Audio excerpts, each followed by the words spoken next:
Affinity Photo has a dedicated filter for removing background color casts and gradients when working with astrophotography imagery. Here's how to use it.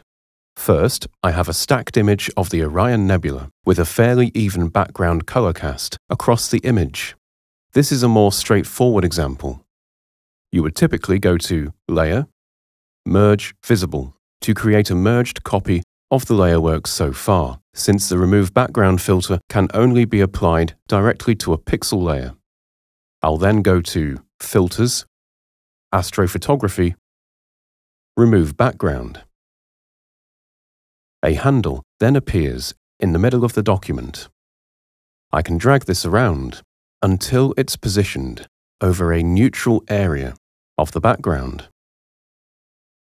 Then I'll check Sample Color at Handle to sample the color values at this location and subtract or remove them. The background detail turns pure black. You may not always want this, aesthetically speaking, so you can raise the output black level slider until the background detail is of an appropriate brightness. You can use the split and mirror view options to quickly preview the before and after. Then toggle back to a single view and click Apply once you're happy with the result. Now, let's look at a more complex example. Shot from a residential area, this close-up of the North American Nebula has a tricky gradient coming from the bottom right. As before, I'll use Merge Visible to create a pixel layer containing all the layer work so far. Then I'll run the Remove Background filter. To start with, I'll drag this handle down to the bottom right and check Sample Color at Handle. Now I'll need to raise the Output Black Level slider until the fainter detail is no longer being clipped. Then I'll click up here in the top left to add a second handle.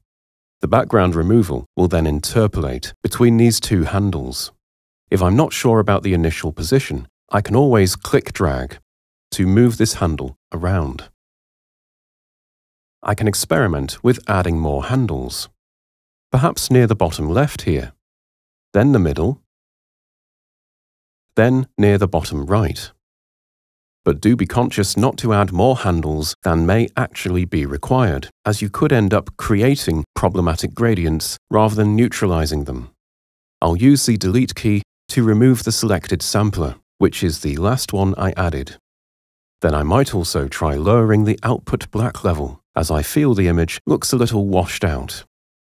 Finally, I'll click Apply, and this will commit the filter result to this pixel layer. And there we go, a quick look at Affinity Photo's Remove Background filter. I hope you found this video useful, and thank you for watching.